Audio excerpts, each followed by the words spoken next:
अस्सलाम वालेकुम students. Welcome है आपका हमारी चैनल में जिसका नाम है स्टडी पैक। इस यूट्यूब चैनल में आपको जेके एनसीईआरटी की तरफ से इश्यूज़ की गई बुक है, चाहे वो 8th हो, 9th हो, 10th हो, उनके रिलेटेड हर एक बुक के टॉपिक्स जो है मिल जाएंगे। ये यूट्यूब चैनल जो हमने स्टार्ट करी है स्पेशली कश्मीरी स्टूडेंट्स के लिए भी इसमें जो मटेरियल मिल जाएगा, बिकॉज़ बहुत से स्टूडेंट्स हैं जो जिनको बाहर के चैनल जो है उनसे समझ नहीं आ पाता। तो हमने यहाँ पे जो अपनी लैंग्वेज में, जो उर्दू लैंग्वेज में आपको हम अच्छे से समझाएंगे, बिकॉज़ हिंदी लैंग्वेज में कुछ ऐसे सिलेबल्स आ जाते हैं जो बहुत सारे स्टूडेंट्स को समझ नहीं आ पाते। ठीक है, तो हम आज यहाँ पे क्लास 10th के पॉलिटिकल साइंस जो है उसका चैप्टर नंबर 1 पावर शेयरिंग जो है वो स्टार्ट करने वाले हैं। बेटा आपको पता होगा जो रिसेंटली एग्ज़ाम्स हुए हैं 10th क्लास के, वो एनसीईआरटी की बुक से लिए गए हैं क्वेश्चन से, लेकिन पैटर्न जो था वो सीबीएसई का पैटर्न था। तो इसका मतलब जो भी क्वेश्चंस आएंगे आपके जो एग्ज़ाम्स में, जिनमें एमसीक्यूज़ होंगे आपके या कुछ और क्वेश्चंस होंगे, तो मे बी वो आपकी बुक से आ सकते हैं, बिकॉज सीबीएसई का पैटर्न ऐसा होता है। वो टेक्सचुअल क्वेश्चन जो है उनके अलावा जो आपकी बुक है, ठीक है, जैसे यहाँ पे लिखा गया है, बहुत सारे यहाँ पे पॉइंट्स लिखे गए हैं। ठीक है, अगर आप ये नज़र मारें, ठीक है, 20% 30%, तो ये बुक से आपके क्वेश्चन जो है वो आ सकते हैं। तो इसलिए जो है वीडियो अच्छे से ध्यान से पढ़ें, ध्यान से रिपीट कर लें। अगर आपको कोई भी कन्फ्यूजन आ जाए इस टॉपिक में तो कमेंट सेक्शन में ज़रूर लिखिएगा। तो चलिए स्टार्ट करते हैं। पहला चैप्टर हमारा पावर शेयरिंग, यानी कि एक कंट्री में जो पावर होती है, और पावर कौन सा होता है, हमारे बिजली का पावर नहीं होता। एक कंट्री को चलाने के लिए जो हमें रिस्पॉन्सिबिलिटीज़ मिल जाती हैं उनको हम पावर कहते हैं। तो उसको शेयर कैसे किया जाता है अमंग द पीपल, ठीक है, उसके बहुत सारे तरीके हैं। और आज हम पढ़ेंगे कि एक कंसेप्ट कैसे डेवलप हो जाता है एक कंट्री में। ठीक है बेटा, तो स्टार्ट करते हैं। तो यहाँ पे जो एग्जांपल दी गई है हमारी, एक बेल्जियम की एक कंट्री है, ठीक है, जिसकी आपको उसका कैपिटल तो पता ही होगा, ब्रुसेल्स की उसका कैपिटल है। ठीक है, और श्रीलंका की एग्जांपल है, श्रीलंका का भी कैपिटल जो है आपको पता ही होगा, ठीक है, कोलंबिया। ठीक है, तो स्टार्ट करते हैं हम पहले चैप्टर, कैसे बेल्जियम में पावर शेयरिंग है का कंसेप्ट है, और कैसे श्रीलंका में पावर शेयरिंग का कॉन्सेप्ट है। दोनों अलग अलग है, तो इस वजह से इनकी एग्जांपल्स यहाँ पे दी गई है। Belgium is a small country in Europe, smaller in area than the state of Haryana. यानी कि बेल्जियम जो एक स्मॉल कंट्री है, हरियाणा जो है उसका जो एरिया है उस एरिया से भी कम जो है वो बेल्जियम का एरिया है। और बेल्जियम के जो नेबरिंग कंट्रीज़ है वो कौन कौन से हैं इसमें, फ्रांस आता है बेटा, नीदरलैंड आता है, जर्मनी आता है, और लग्जमबर्ग आ जाता है। ये जो है, ये जो हमारा बेल्जियम है उसके नेबरिंग कंट्रीज़ हैं। It has a population of little over than 1 crore, about half the population of Haryana. तो इसकी कहने का मतलब है कि बेल्जियम की जो पॉपुलेशन है वो हरियाणा से हाफ है। अगर हम हरियाणा की पॉपुलेशन देखेंगे कितनी होगी, 2 करोड़, तो बेल्जियम की होगी हमारी 1 करोड़। तो बेटा अगर ये आप याद रख लोगे कि हमारी इंडिया की पॉपुलेशन क्या है, वो है 123 करोड़ के अराउंड है। तो इंडिया एक बहुत डाइवर्सिफाइड कंट्री है। उस हिसाब से अगर हम बेल्जियम की बात करेंगे तो एक छोटी सी कंट्री है, इवन कि हरियाणा से भी छोटी कंट्री है। ठीक है, हमारी हरियाणा की एक स्टेट है जिसका कैपिटल है चंडीगढ़, तो उससे भी छोटी जो है कंट्री है, उसकी एग्जांपल आज हम पढ़ेंगे, उसमें पावर शेयरिंग का कंसेप्ट कैसे है। इट हैज़ अ पॉपुलेशन, ठीक है, ये तो हमने पढ़ लिया। The ethnic composition of the small country is very complex. अब यहाँ पे देखो इस कंट्री का एग्जाम्पल हमें क्यों दिया गया, क्योंकि यहाँ पे जो पॉपुलेशन है, अब यहाँ पे एक टर्म दी गई है जिसका मतलब है एथनिक पॉपुलेशन। ठीक है, एथनिक पॉपुलेशन का मतलब क्या है बेटा कि एक कंट्री में बहुत सारे जो कम्युनिटीज़ रहती हैं, ठीक है, वो अलग अलग रिलीजन के होते हैं, अलग उनके डिसेंडेंट्स होते हैं, अलग अलग जो उनका कल्चर है वो फिर सेम हो जाता है, वो उनका कलर जो है शेयर्ड कल्चर होता है, और वो एक साथ मिल के रहते हैं। ठीक है, बहुत सारे लोग, चाहे उनका रिलीजन अलग हो, कल्चर अलग हो, ट्रेडिशन अलग हो, लेकिन वो एक साथ मिलकर रहते हैं, तो उनको हम कहेंगे एथनिक कल्चर। ठीक है, और उनके जो कल्चर्स होते हैं, ट्रेडिशंस होते हैं, वो मिक्सअप हो जाते हैं फिर एक दूसरे के साथ, तो they are called as ethnic people या एथनिक पॉपुलेशन कहेंगे। तो बेल्जियम की भी ऐसी एग्जाम्पल है। वहाँ पे क्या इशू है, ठीक है, वो पढ़ेंगे। Of the countries total population, ठीक है, कंट्री की पॉपुलेशन अगर हम माने कि यहाँ पे कितनी 100 है, ठीक है, उसमें से क्या है 59% lives in the Flemish region and speaks Dutch language. अब बस ये याद रखो कि इसमें जो 59% है वो कौन है, डच स्पीकिंग है, ठीक है। तो उसके बाद जो है क्या 40% जो है, सॉरी, वो क्या है, वो फ्रेंच स्पीकिंग है, ठीक है। इसके बाद जो बेल्जियम की जो कैपिटल है उसका एक अलग कॉन्सेप्ट है, लेकिन ये याद रखो कि बेल्जियम की जो मेन कंट्री है कैपिटल के अलावा, कैपिटल को बाहर रखेंगे, बाकी जो बेल्जियम है उसमें क्या है 100 अगर हम पॉपुलेशन रखेंगे 100%, तो 59% जो है वो डच स्पीकिंग है और 40% जो है वो फ्लेमिश स्पीकिंग है। तो सर इसमें जो बाकी का 1% है वो कहाँ गया, ठीक है। Remaining 1% of the Belgian speak German. तो यानी कि सर अब हम कैसे याद रखेंगे, तो ऐसे याद रखेंगे जो 59% है वो है हमारे डच स्पीकिंग, ठीक है। सर 40% हमारे हो गए फ्रेंच स्पीकिंग और 1% हमारे हैं जर्मन स्पीकिंग, ठीक है। तो ये वाला अगर बेटा याद रख लोगे DFG, तो ऐसे आपको कंसेप्ट याद रहेगा कि 59 40 डिसेंडिंग ऑर्डर में DFG, ठीक है। तो ऐसे आपको याद रहेगा कि क्योंकि क्वेश्चन आ जाता है कभी कभी कि ब्रूजिल्स जो है उसकी पॉपुलेशन कितनी पॉपुलेशन जो है वो फ्रेंच स्पीकिंग है, तो ये ऐसे आपको याद रहेगा, ठीक है। तो बेटा पढ़ेंगे इन द कैपिटल सिटी, ठीक है, 80% people speak French well 20% speak Dutch, ठीक है। तो बेटा कंफ्यूज होने की कोई ज़रूरत नहीं यहाँ पे, ठीक है। हम यहाँ पे क्या समझेंगे, ठीक है, मैं आपको दिखाता हूँ यहाँ पे। तो अगर हम ब्रूज़िल्स की बात करेंगे, कैपिटल जो है उसको बाहर रखेंगे फ़िलहाल, जो ब्रूज़िल बाकी एरिया जो है उसमें क्या है सर 59% जो है वो है डच, ठीक है, 40% जो है वो है फ्रेंच और 1% जो है वो है जर्मन। ये तो हो गया सर ब्रूज़िल्स की कंट्री, लेकिन बेल्जियम की कंट्री, लेकिन बेल्जियम में जो कैपिटल है उसका, ठीक है, जैसे हमारी इंडिया है और दिल्ली कैपिटल है, तो दिल्ली को बाहर रख के हम इंडिया की बाकी एरियाज़ की बात करेंगे। वैसे ही ब्रूज़िल्स को बाहर निकाल के हमने बेल्जियम की बात करी और अब हम ब्रूज़िल्स की बात करेंगे, ठीक है। तो यहाँ पे अगर ब्रूज़िल्स की बात करेंगे, सॉरी, ठीक है, तो वहाँ पे क्या है, वहाँ पे 80% जो है वो क्या है फ्रेंच स्पीकिंग और 20% है डच स्पीकिंग। तो सर देखिए यहाँ पे कितनी इतनी की वेरिएशन आ जाती है सर। जो उसकी कैपिटल स्टेट है वहाँ पे जो फ्रेंच स्पीकिंग लोग हैं उनकी पॉपुलेशन ज़्यादा है, ठीक है। अगर हम बात करेंगे ब्रूज़िल से बाहर का जो एरिया है बेल्जियम का, उसमें डच स्पीकिंग लोग जो है उनकी पॉपुलेशन ज़्यादा है। तो एक वेरिएशन हो जाती है कि ब्रूज़िल्स में अभी लोग कहेंगे कि सर हम राज रूल करेंगे, और ब्रूज़िल से बाहर जो बेल्जियम के लोग हैं, ठीक है, कैपिटल सिटी से बाहर जो लोग हैं वो कहेंगे सर हम, जो वो डच लोग हैं वो कहेंगे हमारी पॉपुलेशन ज़्यादा है तो हम रूल करेंगे।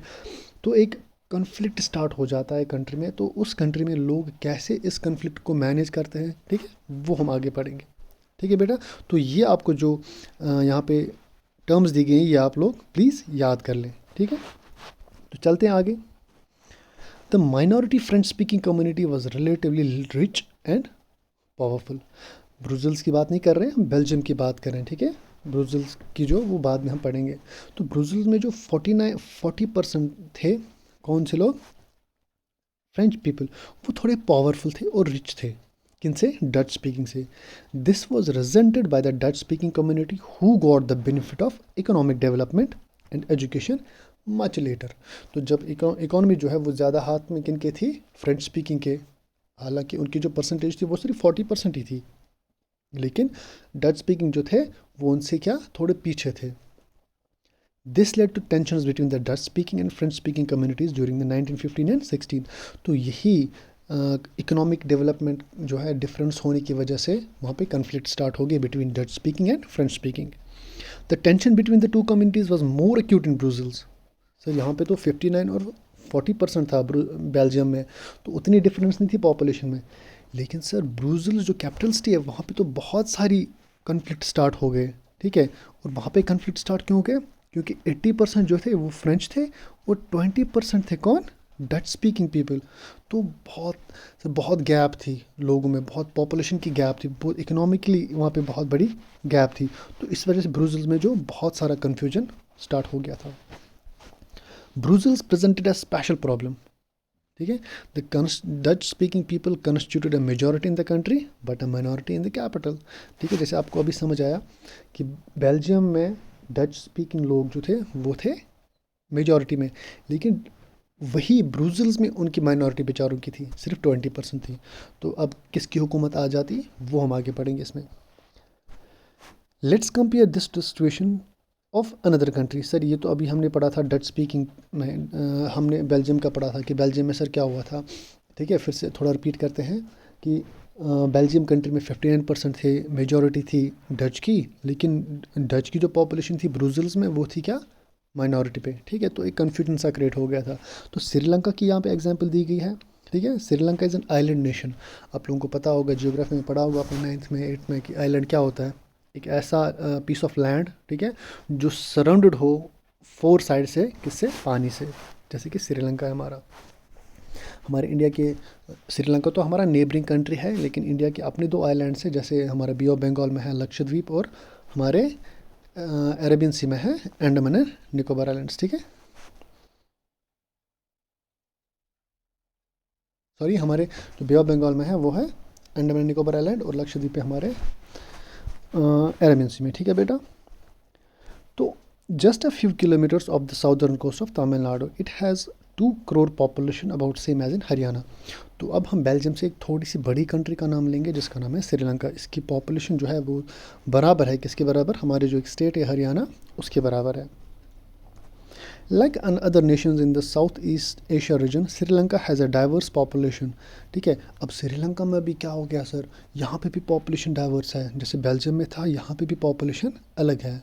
ठीक है, वो हम आगे पढ़ेंगे कि बेल्जियम कैसे मैनेज करता है उन पॉपुलेशन को, और श्रीलंका कैसे हैंडल करता है, वो अलग पढ़ेंगे। लेकिन पहले कंपोजिशन पढ़ेंगे, बेल्जियम की अलग कंपोजिशन और श्रीलंका की अलग कंपोजिशन। तो यहाँ पे सर एक लैंग्वेज है जो सिन्हाला लैंग्वेज है, जैसे डच स्पीकिंग है, हमारी कश्मीरी है, इंग्लिश है। तो श्रीलंका में जो लैंग्वेज स्पीकर्स हैं, कौन से वाले, सिन्हाला वाले, वो थे सर 74%। ठीक है, तो सिन्हाला वाले कितने थे, 74%। ठीक है सर, और इसके अलावा तमिल स्पीकर्स जो थे, तमिल कितने थे सर, 18%। ठीक है, तो 18% थे तमिल वाले लोग। तो यहाँ पे सर देखिए कितना कन्फ्यूजन हो गया, 74 और 18। ठीक है, वो कितना हो गया, 92%। तो सर यहाँ पे सिन्हाला वाले जो थे उनकी मेजॉरिटी बहुत सारी थी, तो इस वजह से जो क्या था, हो गया था, श्रीलंका 2 पार्ट्स में डिवाइड हो गया था। अमंग तमिल्स देयर वर 2 सब ग्रुप्स।